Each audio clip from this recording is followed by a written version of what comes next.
This is a Glendale Library Arts and Culture program, created for teens, edited and hosted by the teen library staff. Check out community service opportunities and teen events down in the description box. The last episode of Season 2 of Teen Gen Talks. But don't worry, Season 3 is just right around the corner. So keep an eye out for Season 3, which is going to be filled with more interviews and fun episodes from Melissa and I. Thank you. This episode is part of the Glendale Library Arts and Cultures and the Southern California Library Cooperative's Be the Change series, which focuses on inclusive, diversity, equity, anti-racism. Be the Change events will build a collective understanding of systemic racism, elevate the voices and stories of Black, Indigenous, and people of color, and inspire our community to be the change. Hi everyone, it's Desiree, and welcome to another episode of Teen Gen Talks. In today's episode, Melissa and I sat down with Lane Goldszer, who recently started working for the Glendale Library Arts and Culture. Lane received their MLIS from UCLA and began working as a librarian at the San Francisco Public Library in Adult Services and the Hormel LGBTQIA Center. Thank you, Lane, for taking the time of your day to talk with us. We have a lot to discuss. Thank you both so much. I'm really excited. I'm a big fan of the Teen Gen pod. How do you pronounce that word? I've never said video. I'm just going to say video podcast because Yeah, that's it. Totally fine. So the first question we have is in regards to your bio. It was mentioned that growing up in rural Michigan, the public library was a vital lifeline. So what drew you into going to libraries at such a young age? I mean, I was born outside of Detroit in the city, so there was a lot of things. And then we moved when I was about 10 or 11 to like the country. There was a traffic light and a bar and a grocery store and a library, which is amazing. Like, I can't believe there was a library there. So I would walk to the library almost every day during the summer and check out like 10 books, go home, read them, bring them back. Like, that was my thing. That was what I did because there was nothing else to do. That's good. You found your love for books there. Yeah, and I think that from a young age, I sort of knew I was very creative and I was really into art. I was kind of like, I didn't feel like a loner, but I think that I was definitely kind of a nerd, and that space of the library, like I definitely felt safe there, and I felt like I could explore different topics. And I don't think I was like really aware that I was necessarily queer at that age, but I was definitely like looking for like different stories. And I remember the first time I found a queer book and how important it was. And I was kind of like, definitely when I was a teen, I was like definitely looking for stories that had like lesbians or queer people or trans people in them. And I didn't find it that much. So I think that was really what made me excited about being a library, was that I didn't see any trans librarians. I didn't see any queer librarians. And I was like, oh, I can be that person for somebody else that maybe can show them like, hey, you can be queer and work in the library. Because I didn't see that when I was growing up. Right. So you study painting and German in Baltimore. What gravitated the interest in studying those two areas? My mom was a high school German teacher, and she like spoke German. So I already had kind of a background in it. And I also grew up Jewish in a pretty conservative Jewish community outside of Detroit. So we like walked to synagogue and kept kosher. And I think I was also always fascinated by like the Holocaust and that story. And, and because my mom had this background in German, I really wanted to go there and I wanted to learn German. So I studied painting in Baltimore, and then I took a couple years off and I went to Germany and kept studying art there and German. And yeah. Awesome. And then also back in Baltimore, you were a collective member of Red Emmas. Can you explain what Red Emmas is and how this opportunity arose? Sure. Red Emmas is a collectively owned and run bookstore, coffee shop. What else? They had free computers, and it was kind of modeled on like an info shop. So they had like these very strong ideals of anyone can come in, anyone can use the computer, you don't have to buy anything, this is like a community space. And there were a ton of events. So that was a big part of being a collective member there, is that I helped coordinate the zine festival every year. And I was really excited about buying zines from people. That was part of my job, was like working with books at Red Emma's and doing the zine fair. And did you always know that your passion was librarianship? No, I started out like really thinking, studying art, studying German, but I always worked in bookstores. And at some point, I didn't want to work in retail anymore, and I wasn't making money as a painter for some reason. I don't know why. Like, I have some really cool paintings if anyone wants to buy them. But so random. Do you have any like close by that you would like to show the view? No, I cannot. I'm so sorry, but maybe at another time. But that is really, thank you for asking. I just wanted to ask because I like painting and art too. So like I like going to museums and stuff. So I think like it's... Yeah. Are you also an artist? No, I would like to. I think I used to draw better when I was younger, but I never continued practicing it. So, like I never really, I guess, fully. Yeah, but I appreciate it.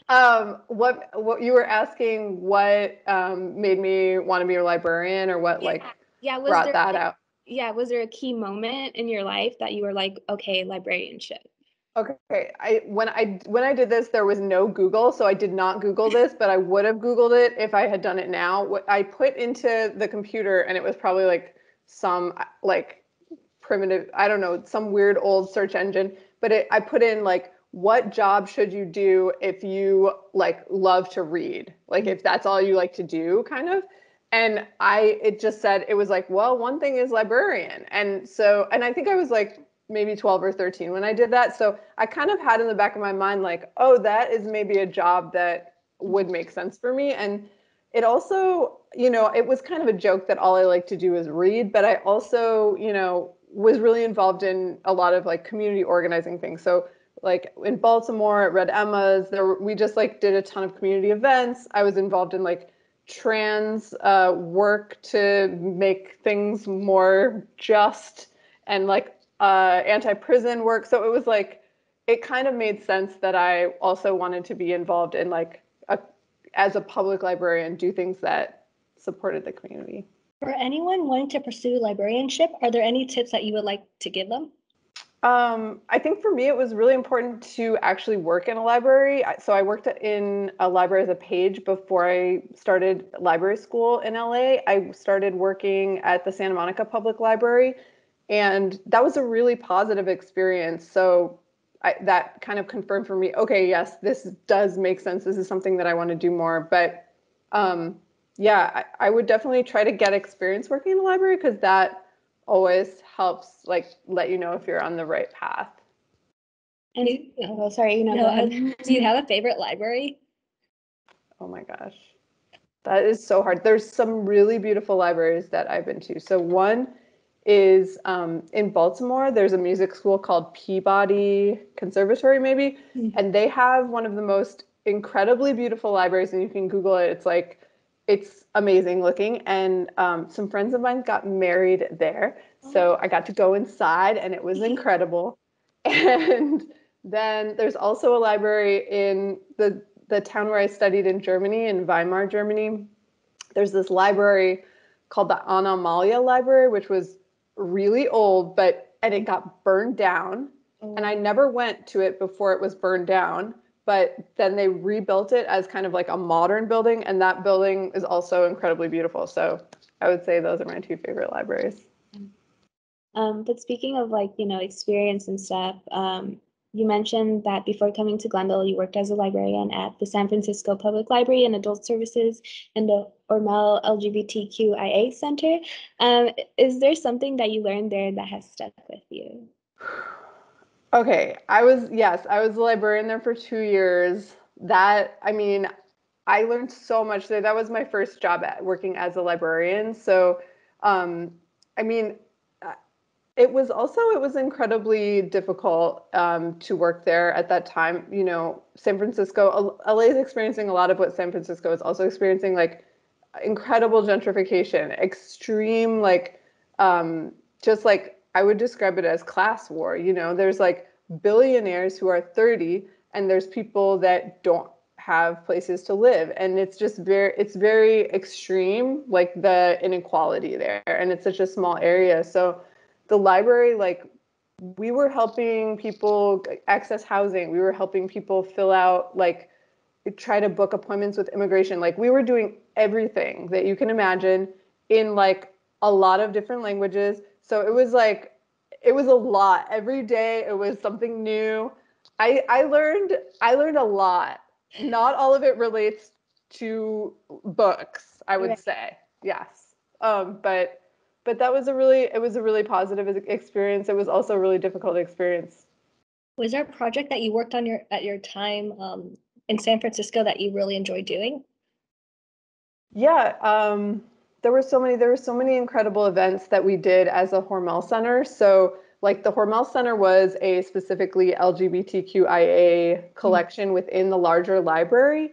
And we did about like 4 events every month. So it was just a ton of work. But then I worked with a colleague of mine, and we started this LGBTQIA task force, and I was really proud of starting that. So that was also a support group for LGBT workers in the library, and we wanted to get the library to enact some of the policies that it said that it was doing, but they weren't really happening. So yeah, I was proud of that for sure. And what are you excited about now that you are working in Glendale and have become part of the Glendale Library and Arts and Culture family? I'm really excited to get to know Glendale more. I live pretty close by, and I'm obsessed with the Brand Library. I used to always study at the Brand Library. Such a beautiful space, and as a person that's into art, it's just like really cool. I'm excited to learn more about what you all have been doing here. I'm super new. I just started in May, so I feel like I'm like really just beginning to like get to the tip of the iceberg. And starting during the pandemic, it was really strange. Like I haven't met most of my colleagues, so I'm really looking forward to meeting everyone. That's going to be exciting. But before we end, we have a couple fun questions to ask. The first question is, what is your favorite color? That is such a hard question. I really like silver. I like what else? I mean, I always, it's like a toss up between like 5. It's like turquoise. I love turquoise. I like light purple. I like black, and I like red.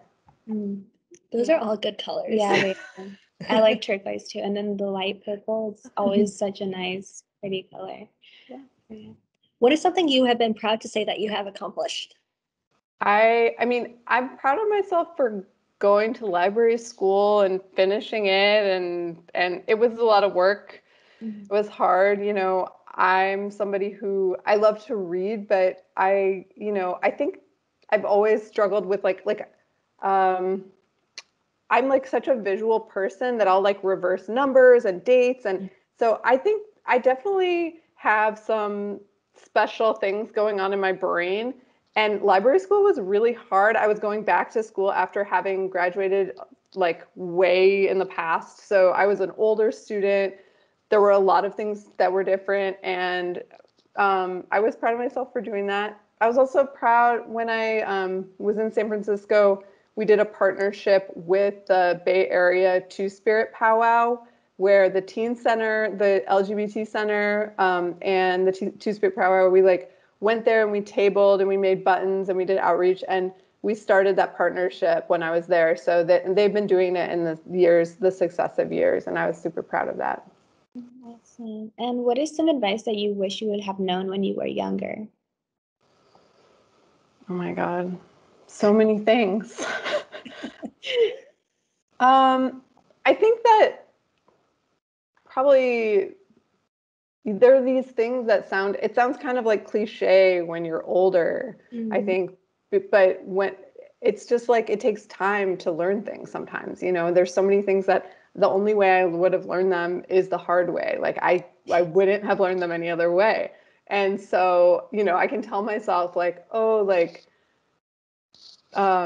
respect your own boundaries, or, you know, take the time you need to do things, or all these things. But I think I just had to just do, you know, make the mistakes in order to know how to do it, which I guess the thing that I would tell myself is like, don't be so hard on yourself, you know, like there's some things that they feel terrible and impossible in the moment. And then 5 years later, you're like, oh, wow, I survived that. And yeah, sometimes it just takes time. It's hard. If you could have 3 people dead or alive for dinner guests, who would it be? Definitely think Octavia Butler would be one. And okay, 2 more. Lucy Parsons would be another one. And Voltairine de Cleyre would be another one. So yeah, like 2 anarchists and just like the most incredible author. What does success mean to you right now? I think I have health things that I struggle with. My mom is going through a lot of health things. My partner has health stuff. So it's like, for me, success is like being healthy. If that, you know, being able to survive and be, you know, take care of my loved ones. And lastly, what is a book that you have read recently or are currently reading that you would recommend? I'm currently reading this book called Braiding Sweetgrass. Do you guys know that book? I have not. No. The title sounds familiar. Okay, wait, I have it here so I can show. Oh, okay. Okay, I have seen that. It's by Robin Wall Kimmerer, and I've heard about this book a lot, and people have told me to read it, and I just started reading it, and it's just like, you know, when you get the perfect book for the perfect moment. That's what this book is. It's so good. Yay. Yeah. Thank you so much, Lane. We learned a lot about you. Thank you for taking time out of your day to sit down and talk to us. Can you let everyone at home know about any upcoming projects or where they can connect with you? You can definitely find me at the library, or like at a bookstore, or outside, like in a park maybe. But exciting upcoming things. I'm really excited about like getting involved with programming at the library. So I'm excited to collaborate on things with the Teen Center and with, you know, just bring a lot of exciting programs to the library. And then I also am working on starting a press with my partner called Zafran. And so I'm excited about doing that. Awesome. Thank you. Thank you so much. Thank you both. Thank you. Hi, everyone. It's Desiree again. Yeah, Melissa. Did you enjoy this episode? I'm sure you did. Then please make sure to give this video a like, subscribe, and turn on post notifications for this channel. Check out the teen content video playlist here and our latest Teen Gen episode here. Thanks. Bye. Bye.